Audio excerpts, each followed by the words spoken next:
ایران کی جانب سے امریکی مفادات پر حملوں کا خطرہ بڑھ گیا۔ امریکہ کا طیارہ بردار بحری جہاز مشرق وسطی کی جانب روانہ۔ جنگ مزید پھیل سکتی ہے اور ایران امریکی اہداف پر حملہ کر سکتا ہے۔ Think tank. اسرائیل اور ایران کے درمیان جاری فضائی جنگ کے چوتھے روز امریکہ نے اپنا طاقتور طیارہ بردار بحری جہاز USS نمتز مشرق وسطی کی جانب روانہ کر دیا ہے۔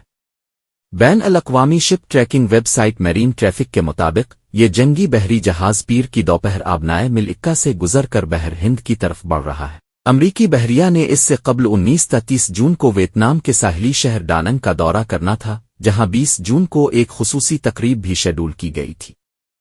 تاہم ایک ویتنامی اہلکار نے خبر رساں ایجنسی کو تصدیق کی ہے کہ یہ تقریب اور پورا دورہ منسوخ کر دیا گیا ہے۔ امریکی سفارت خانے کی جانب سے جاری کردہ خط کے مطابق یہ فیصلہ ایک ہنگامی آپریشنل ضرورت کے تحت کیا گیا۔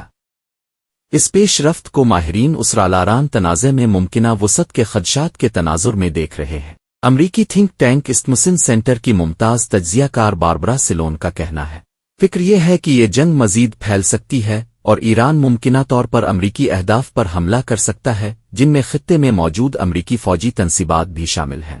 انہوں نے مزید کہا کہ امریکہ کا یہ اقدام ایران کو روکنے اور ممکنہ حملوں کی پیش بندی کے لیے کیا جا رہا ہے، کیونکہ ایران فی الوقت کسی اور بڑی طاقت کے ساتھ براہ راست تصادم سے بچنا چاہے گا۔